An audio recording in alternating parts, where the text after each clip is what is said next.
Hello everyone and welcome to a new video. In this video I'm going to be talking about the Austro-Hungarian uniforms of the First World War. Specifically the mid to late war uniforms.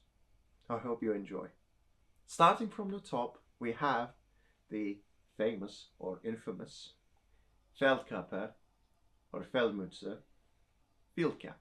This example we have here is a corduroy private purchase item due to the fact that corduroy was actually a luxury item in the Austro-Hungarian Empire, unlike many other countries where it was seen as a second line ersatz material. In the Austro-Hungarian Empire it was more of a premium quality item. I decided to have this to replicate a look of an experienced soldier who has been in the war for a while and wanted to have a private purchase cap. It is a simple field cap with two buttons in front and ear flaps. It can be undone to have coverage of the ears from wind, snow and cold. There's also zinc buttons. I sadly have one missing to extend the length, I believe, instead of just using the tighter end of the simple buttons. You can also use the zinc buttons as well, but for me it works either way. You don't tend to see these caps being used in such a way too often. It's generally done in extreme weather conditions and usually by sentries. So if you're doing it, try to replicate the look by doing it according to what they did back in the day. So if you're doing a sentry impression or standing two at a trench, I believe it would be acceptable at a cold night, but not always. One of the important things about the field cap or the field cap is the usage of the zinc or iron cockades on top, which indicate the monarch. The early war ones have the Franz Josef Imperator, and later war ones have Kaiser Karl's K on top of them. Since this impression currently I'm working on is a late war impression of the 63rd Infantry Regiment in the Western Front, I opted for the K cockade. Going down we have the Universal 1916 pattern tunic. This tunic, as the name suggests, came out in 1916 and was a pattern universally adopted by all members of the armed forces.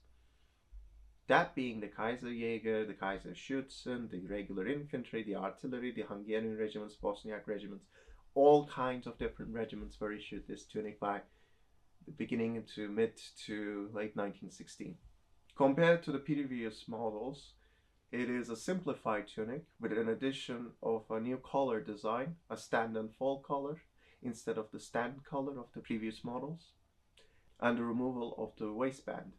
Aside from those changes, it is pretty much the same tunic as before. One thing that I should mention is the usage of cravats and neckties by the Austro-Hungarian soldiers. It is usually done to protect the neck from the harsh wool, from chafing and sweat and whatnot. So it has two purposes. One, protecting your neck, and protecting your uniform. So it is quite useful to have one of those, and it is a good thing to have if you're reenacting Austro-Hungarian. I made my example from some soft wool, so it's also warm during a cold night, but not too warm that I can't wear it during the summer.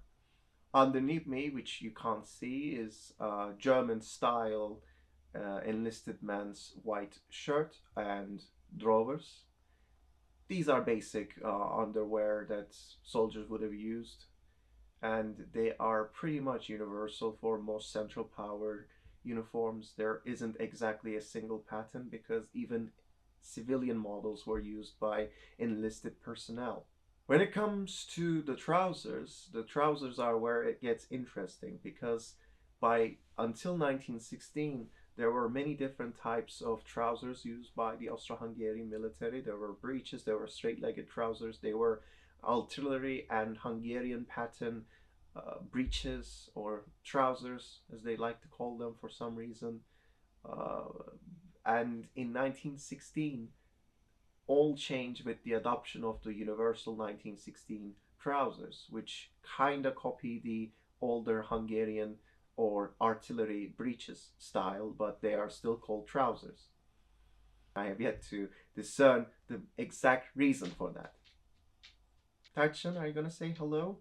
Oh, well, the trousers also have, instead of buttons, they use hooks and eyelets to close around the calves, which give it a tighter look and feel overall, into turn the trousers into a more breech-like appearance.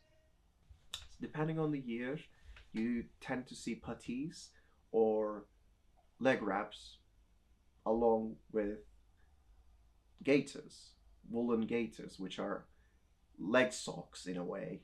They only come up to, they start from your ankle and finish around below your knee.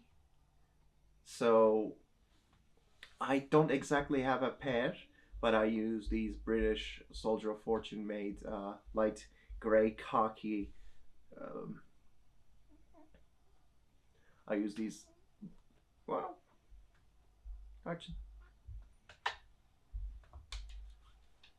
I use these British khaki ones because there wasn't really a standardization when it came to the Austrian military's usage of puttees or long socks. When it comes to the Greatcoat, which I have an example here, it is quite similar to the later German World War II style ones, with a double-breasted front, 2 internal pockets, and nice Swedish cuffs. But aside from it being field grey, there's not much similarity between German World War II ones and Austro-Hungarian ones. So please don't use German World War II ones for any reason.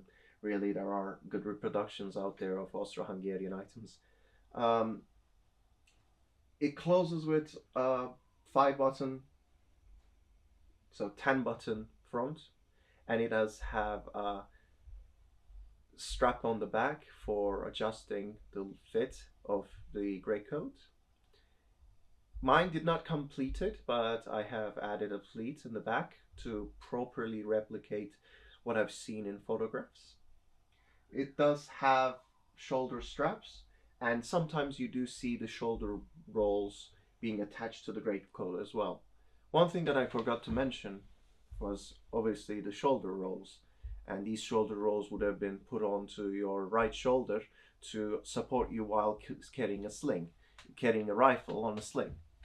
And said shoulder rolls would have been also sometimes attached to the Greatcoat. More you know.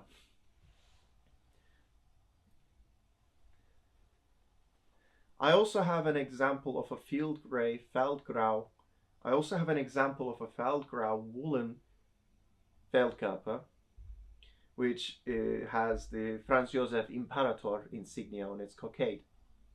I use this for my early war, mid-war impressions, and I use the other one for my late war impressions, but I do have extra pairs of cockades, so I can use both of them for any given year, really.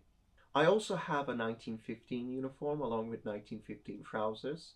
These are pretty much the same pattern as the early war or pre-war Heckgrau blue-gray uniform, but they are in field gray.